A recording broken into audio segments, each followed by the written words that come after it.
So finally, there's something about Whitechapel is now up for pre-order. Please ignore state of the hair, just come out the shower. Also, please ignore the wife's pajamas. It's just an optical illusion. There's something about Whitechapel. It's now finished and it's available for pre-order. Click the bio in the link. It will be in the bio. £14.95. It does. I think this one is going to be supporting a couple of registered charities. And yeah, I started this last year. I woke up at 5 in the morning and I said to the wife, I'm going to write a book on Jack the Ripper and the Whitechapel murders and all that kind of thing. Uh, Listen, there's people a lot more advanced than me. I'm no ripperologist. Well, I am, but I'm not. I'm not good enough to make my living off it, like the people who do, like your Richard Jones, um, Donald Rumbelows, Martin Fido, God rest him, uh, Lindsay Siviter, lovely Lindsay Siviter, Mick Priestley. There's a load of them, really serious, hardcore, elite. You know, any people I would love to get trapped in a lift with would be them kind of people. Richard Jones, I don't know whether I mentioned him, but I think Richard's number one. He's certainly since Martin's no longer with us and Donald Rumbelows retired. But so I woke up and I said, I'm going to write a book on London, East End, Cockney, all this kind. It's always something I've been hugely fascinated to the point of obsession with since since I was about 11. I watched the Jack the Ripper film with Michael Caine in. When was I? I was 91, I think I was. I was last year primary school, stroke first year senior, and the next day I just started going and look at to libraries and reading about Jack the Ripper, and then I think it was about a year later it was a craze, and so that was where my first kind of interest with true crime came from, and yeah, do you know? So this book, it's more of a so it's 134 years on this autumn, and it kind of looks. I'd like to think this book is unique, and I've read this. I mean, I haven't read all 200. I mean, mainly it might be kicking off for 300 now in numbers that Jack the Ripper books have been done, but I've read dozens, and this book is a look on from 134. So it's of course it's from 2022, but it's more like why the obsession? Uh why is Jack the Chipper chip shops? Why is there Jack the Clipper barbers? Why is there Jack the Ripper punk bands in France? Why did Motorhead? Why did the White Stripes write songs? Morrissey write songs about Jack the Ripper? Why has there been films? Why has there been documentaries? So I kind of study that, but also a lot of the kind of folklore and Cockney traditions, heritage. The Cockney rhyme and slang essentially started so you could talk and there'd be coppers about. So that's why Frederick Aberline was put on the case, because he was fluent in Cockney and he was respected, you know, back in an era when it was the proper East Ender wouldn't talk to the plod or the old bill as they called him. So yeah, this book is, you know, it's me on a lot of chapters. The likes of Lindsay Sivert, Gary Hutton, what a fucking fantastic fella that guy is, and I have to swear to get my point across with Gary. Totally fell in love with Gary Hutton. Richard Jones, who's for me is probably the number one ripperologist in the world. Mick Priestley, Edward Stow, the East End poet Chris Ross. So I've kind of, there might be one or two more I forgot. Yeah, forgive me, I took a lot of punches to my head when I was young. But yeah, I basically spoke to people and walked into the story, if you like, and you know, Gary Hutton tells me a lot of real Cockney EastEnders, they don't subscribe to the craze or Jack Spot Comer or Jack the Ripper, but there's no getting away from it. It is a huge part of the history.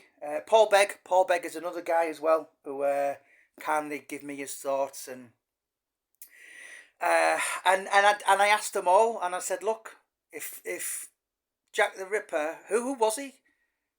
And if you don't give me the answer right, you're dead. So I got their opinions. Do you know what I mean? So I'm just small time. I know the case inside out, but I couldn't make my living off it like these guys do. These are hardcore. Do you know what I mean? These are,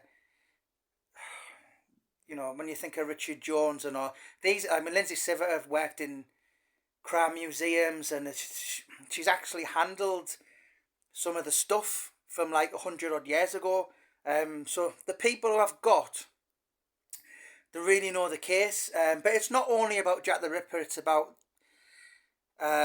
so there's a chapter on East End. Sorry, so there's a chapter on boxing. There's a chapter on West Ham United. Chapters on jelly deals, pie and mash, all that kind of Chas and Dave. Not really Chas and Dave, but you get my drift, don't you? Apples and pears, you know. So yeah, you know what? So anyone who would like to buy this book, it's $14.95, and the link is in the bio for this video. I'm really, really proud of it. It's my 22nd book, and I would have done it. You know, I say that all the time. I would have done it for free, but what am I now? 42. So I've been following the case for 31 years. And listen, I couldn't have put my head in the pit and done a book like Paul Begg or Donald Rumble or Richard Jones and all the you know, the Adam Woods and that, but I can do one kind of looking in on why still the fascination with ultimately is the greatest whodunit. It's the Everest of British crime, maybe crime of all time, you know, and it's something that I've sat and I could get really stressed out and annoyed about and think, who the fuck was he? You know, who was Jack the Ripper? When you sit and think about it, I think, I'd love to know who that was. So yeah, listen, this is a book, and it's easy reading as well, because I've read a lot of Jack the Ripper books, and some of them are, you know, if you're not really passionate about the case, it can look a bit tedious and boring and a bit over your head. So I've kept this one kind of simple, but I'm hoping to impress the likes of your Gary Huttons, your Lindsay Sivers, your Richard Jones, your Mick Priestley. He's in the book as well. Lovely guy, Mick. So yeah, listen, this is a book that I'm actually going to get the front cover framed and put up in my house. I really, really am proud of it. As I said, I'm not sure which charity it is going to support. It'll be in the book. I'm sure all my books support charities. All mine do. Obviously, when I work for other people's, that's not for them. It's not for them to go along with. But yeah, listen, it's been fun. It should have been out in the summer. Due to personal reasons, I'm sure you're probably aware of a couple. Dogs dying the other week, my wife being ill. It should have been out months ago, but I got there in the end.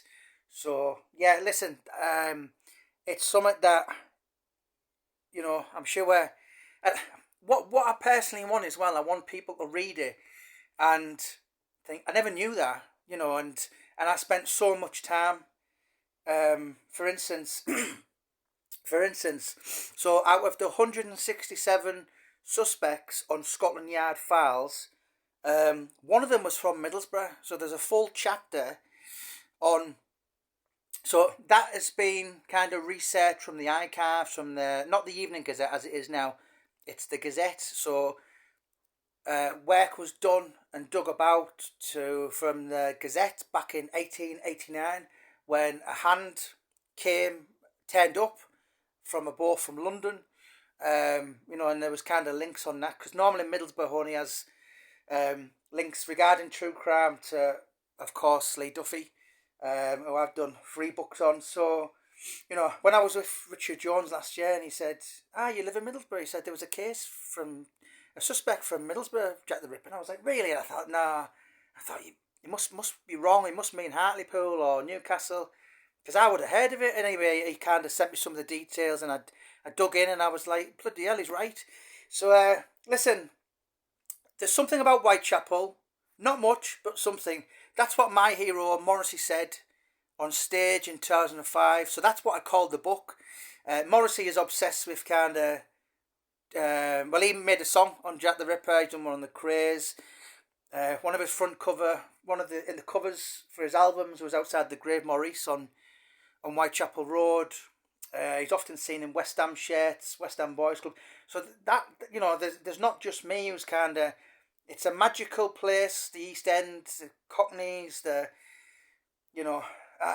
when I'm down there, I'll be back down there next year a couple of times.